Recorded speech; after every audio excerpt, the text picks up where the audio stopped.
ద్వారా ప్రభుత్వానికి 50 కోట్లు నష్టం జరుగుతుంది. అది ఎవరు పుడుస్తారు? అది మరి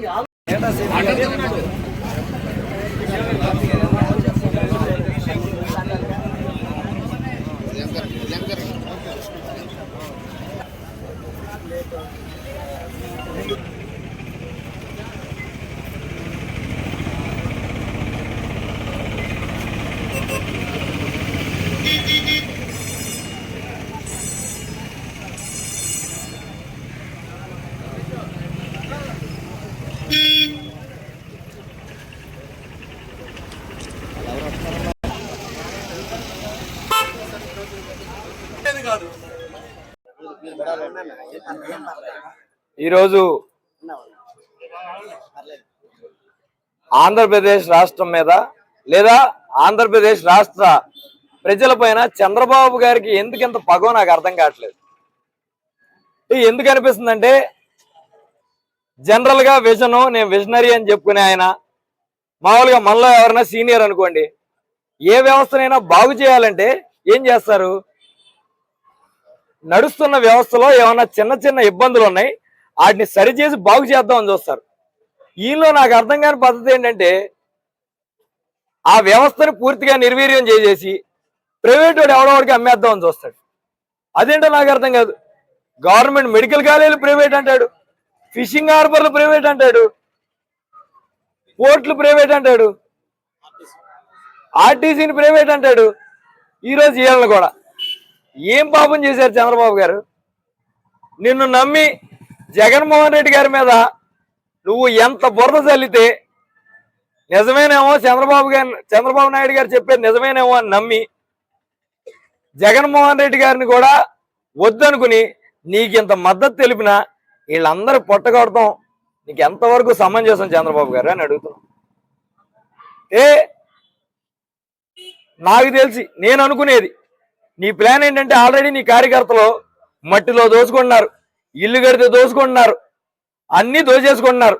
ఇక ఆ దోపిడీ సాలగా మీరు మీ అబ్బాయి గారు మీ కార్యకర్తలు దోచుకోవడానికి రిజిస్టర్ ఆఫీస్ చక్కగా గంప గుర్తి కనపడినట్టుంది. అంటే ప్రైవేట్ వ్యవస్థకి ప్రైవేట్ వాళ్ళకి ఇస్తామని చెప్పి నీ కార్యకర్తల్లోనే వాడికి ఇచ్చేసి ఒక్కొక్కడు ఏమైనా తయారవుతారంటే, కొంతమంది కార్యకర్తలు మా డేటా వీళ్ళ చేతిలో ఉంటుంది కదా, ఆ డేటాను తీసుకుని బ్లాక్ మెయిల్ చేయడానికి కొంతమంది రెడీ అవుతారు. ఫోన్ కొట్టి నీ డేటా నా దగ్గర ఉంది ఎంత ఇస్తామని బ్లాక్ మెయిల్ కొంతమంది. రిజిస్ట్రేషన్ చేయాలంటే నాకు ఇంత ఇవ్వాలి. ఇక్కడైతే వీళ్ళందరూ ఇక్కడ అలవాటు పడ్డారు కదా, కొత్త వాళ్ళు పెడితే రేటు మారుద్ది, రేటు ఎక్కువ దండుకోవచ్చు, ఇంకెక్కువ కరప్షన్ చేయొచ్చు అనే ఆలోచనతో నువ్వు చేస్తున్నావో ఏంటో నాకు అర్థం కావట్లా.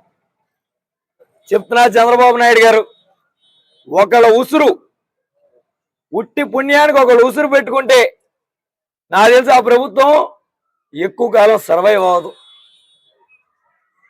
ఇక్కడ ఉన్న కూర్చున్నోళ్ళు కాదు, కూర్చున్న వాళ్ళ కుటుంబాల గురించి కూడా ఆలోచించు. ఈరోజు వాళ్ళ ప్రతి కన్నీరు నీకు శాపంలా తగలపోతే చూసుకోండి చంద్రబాబు నాయుడు గారు. ఒకటి మిమ్మల్ని అడుగుతున్నా, ప్రైవేట్ వాడికి ఇచ్చేస్తానన్నావు, ఏంటి మాకు భరోసా అన్నా? మా డేటా వాళ్ళ దగ్గర ఉంటుంది. ఈరోజు ఎంతమంది కూర్చుంటే రిజిస్ట్రేషన్లే టైం పడుతుంది. నువ్వు ఒక ప్రైవేట్ సంస్థకి ఇచ్చి రిజిస్ట్రేషన్ చేసేస్తానంటే అంటే మేము సంవత్సరాలు రిజిస్ట్రేషన్ కోసం కేటాయించుకోవాలా? అట్లాగే ఇప్పుడే నాకు డేటా చూపించారు. వీళ్ళు దీక్ష కూర్చోక ముందు 7 లక్షలు, దాదాపు 7 లక్షల దాకా రిజిస్ట్రేషన్లు అయినాయంట. దాదాపు 3,600 కోట్ల బాబాయ్, 3,600 కోట్లు ప్రభుత్వానికి ఆదాయం వచ్చింది సార్ పర్ డే. వీళ్ళు దీక్ష కూర్చున్న కాడి నుంచి మనం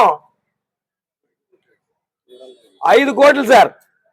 3,000కి 5 ఎన్ని ఎంతలో మీకు తెలిసేమో, మన విజనరీ కదా, లెక్కేసుకోండి.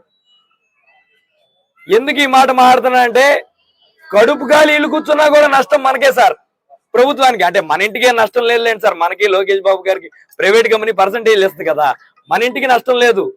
కానీ మనం నడిపే ప్రభుత్వానికి దాని వెనకాల ఉన్న ప్రజలకి నష్టం. అంటే ఇక్కడ కూర్చుని కూడా ప్రభుత్వానికి ఇంత నష్టం జరుగుతుందని వాళ్ళు బాధపడుతున్నారంటే వాళ్ళ కడుపు కొడత ఎంతవరకు సమంజసం చంద్రబాబు నాయుడు గారు అని అడుగుతున్నారు. సత్వరమే వీళ్ళు పడుతున్న భయానికి ధైర్యం చెప్పి ఇది చేసింది తప్పు మేము వెనక్కి తీసుకున్నామని మీరు చెప్పని ఎడలా వీళ్ళు ఏ పోరాటం చేసినా కూడా వీళ్ళ కోసం మేము వెనకాల ఉంటాం, ఖచ్చితంగా వీళ్ళ కోసం నిలబడతాం అని చెప్తున్నాను. వీళ్ళు కొంతమందేలే, వీళ్ళకి నోరు లేదులే, వీళ్ళకి ఎవరు ఉంటారంటే మా సాయి శక్తులా మేము ఎంతవరకు ఉండగలమో వీళ్ళ కోసం ప్రయత్నం చేస్తామని నీకు గట్టిగా వీళ్ళ తరపున వాళ్ళకి నోరు లేదనుకున్నామేమో నోరు వరకు మేము వాళ్ళకి నోరై ఖచ్చితంగా నేను ఎదుర్కోవడానికి మేము నిలబడతామని చంద్రబాబు నాయుడు గారికి తెలియజెప్తూ సత్వరమే దీన్ని వెనక్కి తీసుకుని యథావిధిగా ఇంతకు ముందు ఎట్టా జరిగాయో అట్టా జరిపించమని కోరుకున్నా. ఎందుకంటే నువ్వు పెంచిన రిజిస్ట్రేషన్ ఛార్జీలు దెబ్బకి సగం రిజిస్ట్రేషన్లు తగ్గిపోయి జనాలు బాధపడుతున్నారు, రాష్ట్ర ప్రభుత్వం బాధపడుతుంది. ఇంక ఇట్టా కూడా కూని కోరతనంతో వీళ్ళని కూడా పక్కన పెట్టేసి ఇంకా రిజిస్ట్రేషన్ చంపేసి రాష్ట్రానికి ఆదాయం చంపేస్తే నీ కార్యకర్తలు నువ్వు బాగుంటారేమో, రాష్ట్రం అయితే బాగోదు. చంద్రబాబు నాయుడు గారు ఆ ఉసురు మాత్రం నీకు తగులుద్దని మాత్రం గుర్తుంచుకోమని చంద్రబాబు నాయుడు గారికి తెలియజెప్తూ ఖచ్చితంగా జీవో నెంబర్ 369కి 396కి మేము వ్యతిరేకంగా ఉంటున్నాము. అలాగే వీళ్ళు చేసే ఈ పోరుకు కూడా మద్దతుగా ఉంటామని తెలియజేయడానికి ఈ రోజు ఇక్కడికి రావడం జరిగింది. తప్పకుండా ఇక్కడ ఉన్న ప్రతి డాక్యుమెంట్ రైటర్ గారికి వాళ్ళ కుటుంబ సభ్యులందరికీ మేము తోడుగా ఉంటామని తెలియజేస్తాం.